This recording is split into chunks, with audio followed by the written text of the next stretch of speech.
Here's a few tips to get the most out of inline figure skating. Before you even skate, always make sure that everything is done up nice and tight. The beauty of our rocker axles is once they're tightened, you never really need to think about them. I always check mine before I skate, but they're always tight. This is a habit coming from pig skate before, because they would always go loose because I couldn't tighten them as tight as I want.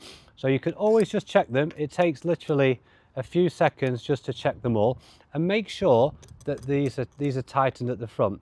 What are these for? When you've got these undone, this loosens the whole front here, because when these are tight, it brings this together and it can make the wheel hard to get out. So always make sure that everything is tight before you skate. Make sure this is not turning, make sure this is tight.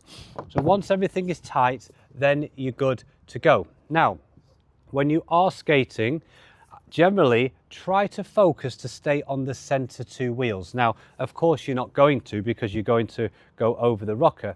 But if you concentrate to stay on the center two wheels, this will stop you from pitching forward, which is a natural thing that a lot of skaters do when they first go onto wheels. Because if you think about, if you've ever been on a regular four-wheel frame, not pick, just a regular slalom skate or regular rollerblades, the whole four wheels are actually further forward here. They're actually here. But because we have a pick, that's impossible. So the wheels actually move back. So if you've been skating on regular inlines, the balance is a little bit further back, which is why you have to concentrate to stay on the center two wheels and learn that new balance area, that balance zone. So staying on the center two wheels, and then when you do your front turns, you will naturally move forward onto that front wheel.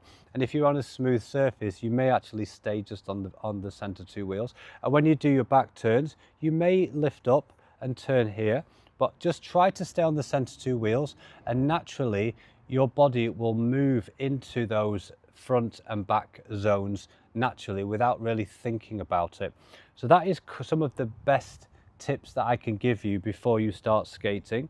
And here's another tip for spinning. You want to spin pressing as lightly as possible on the pick. If you press really hard, you're going to stop, right? It makes sense.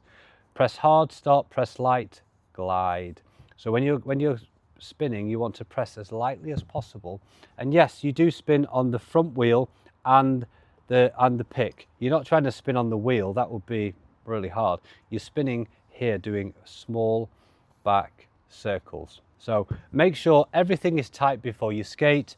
Make sure your pick is at the right angle that you want to skate on. Generally, it's a couple of fingers, but everybody is different. You have it as low as you can without catching it. That's always kind of a rule that I have. But if in doubt, put it all the way up and skate there, and then slowly move it down till you feel comfortable. But a lot of people have it all the way up and it feels great.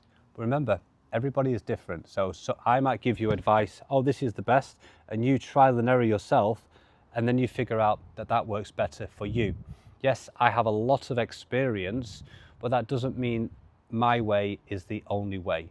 You shouldn't take anyone's word as the way gospel, because there are some people that are incredible skaters on three wheels. They've adapted because they're great skaters. I can skate great on a three-wheel setup. Does it mean that's better? No, not for me. I prefer four wheels for figure skaters because we need three balance zones to match an ice blade. My goal is to match an ice blade. So ice skaters come onto a four-wheel setup and it feels natural. There's no adaptation, it just feels comfortable. Just like that day that I watched Lukasz skate on wheels for the first time in his life after a lifetime on ice, and he actually skated better than me on certain movements. So it wasn't that he had more experience on wheels, it was that the wheels and everything was set up perfectly for an ice skater with incredible technique. That was everything for me. So this has been a few tips that might help you along your inline figure skating journey. If you have any questions, drop them down below in the comments or reach out to me by DM skating.ceo or OneBlades. and go to the website and look at all of our beautiful guides that I've designed. You can learn everything you need to know about inline figure skating and about one blaze edge and about the setup and everything. And soon we're going to be having coaching videos on there. And if you're watching this in the future, all of the coaching videos might be on there as well.